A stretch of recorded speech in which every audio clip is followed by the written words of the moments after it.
Today, I'm giving you a roadmap of the tangled web of connections from Silicon Valley to Washington, D.C., then all the way back to Sam Bankman-Fried's now-for-sale penthouse in the Bahamas. Then, at the end of the video, hopefully we can answer this very important question.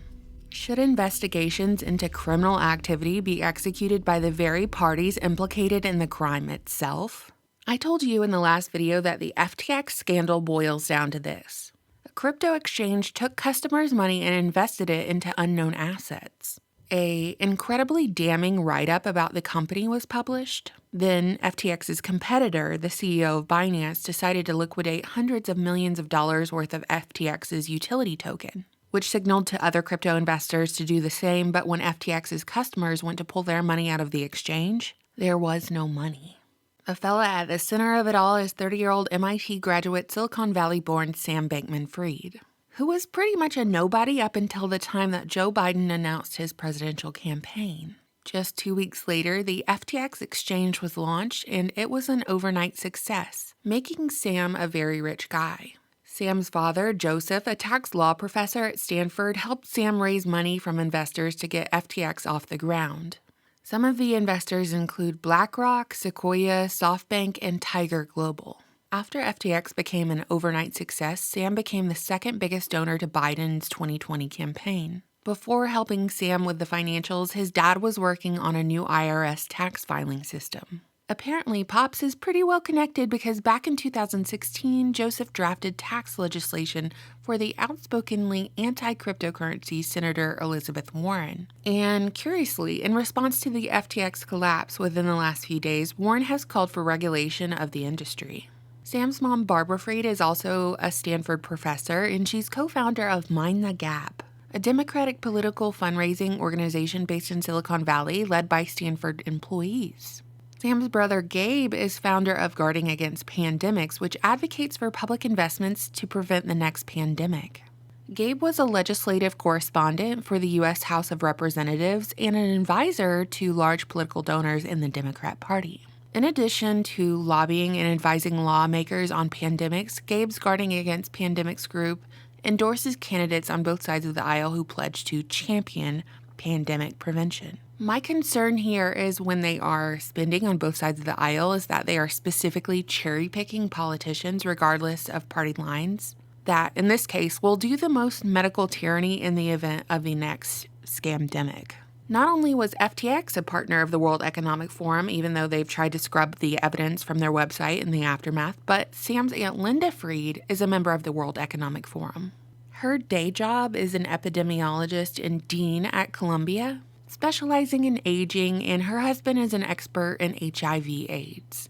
Epidemiology, I should define, it's the branch of medicine which deals with the incidence, distribution, and possible control of diseases and other factors relating to health. So between Aunt Linda and Brother Gabe with the virus shenanigans, it's giving me pause. It's giving me Vietnam-style PTSD flashbacks of Event 201 and ill-fitting purple sweaters in the Bill and Melinda Gates Foundation. So over at MIT, there's a fella by the name of Glenn Ellison. He's the department head of economics and former boss of the Biden-appointed SEC head, Gary Gensler. Glenn is also father to Sam's girlfriend, Caroline Ellison, or the CEO of Alameda.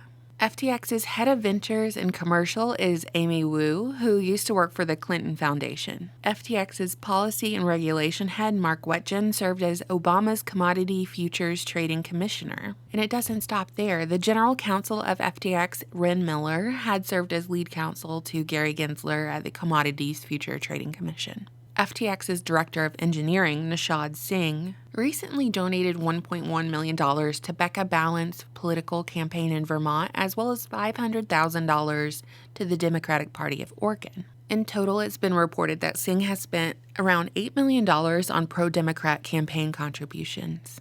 And my point is, to summarize, all the high-level employees at FTX or Alameda had ties to the DNC, SEC, or Washington, D.C.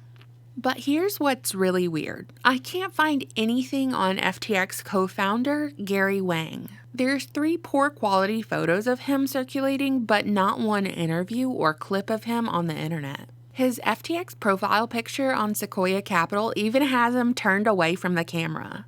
Does he even exist at all? Most of the FTX contributions were to the Democrats, except for Ryan Salame, CEO of FTX Digital Markets, and his $23 million donation to the Republican Party, which is kind of nothing compared to the bags they've dropped and plan to drop on the DNC. But at the top, there is no red or blue, there's just one team, and it tells me they were looking for both parties to comply with what they had in store.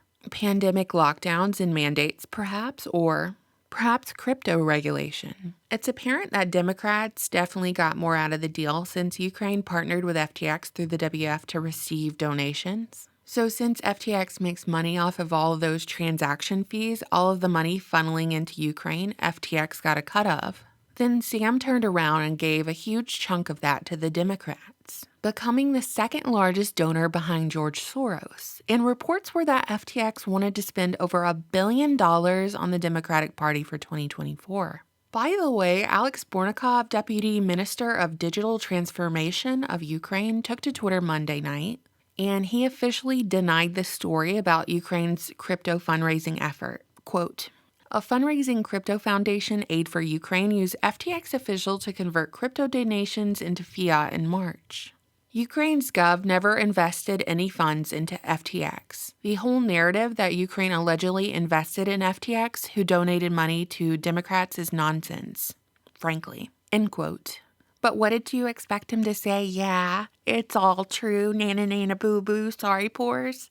By the way, what oversight is there in these billion-dollar U.S. tax dollar aid packages to Ukraine? I'm guessing virtually none.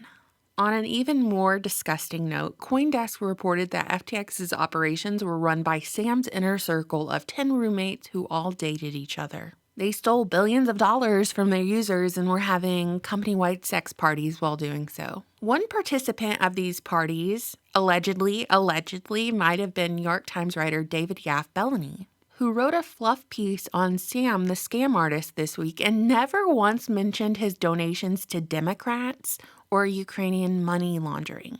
I say he might have been a participant because he tweeted about visiting Sam's penthouse in the past and bragged about encountering crypto-themed condoms. Gary Wang's hologram flickering in the corner probably witnessed the whole thing go down.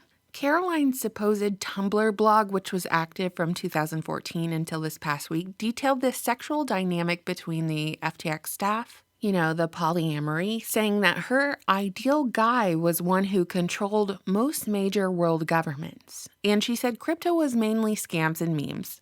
It's almost too perfect to be true. It's like the very fabric of reality is unraveling. By the way, CoinDesk will do an expose on 10 coworkers living in a weird harem penthouse doing booger sugar all day, ripping off their clients to the tune of billions. But the second one of CoinDesk's writers notices that all these folks have a common denominator, they're TTs, Talmudic types, another acronym for your repertoire, he was fired. It very much looks like a case of Spook Family Robinson, a character set up to fail, most likely to bring in crypto regulation.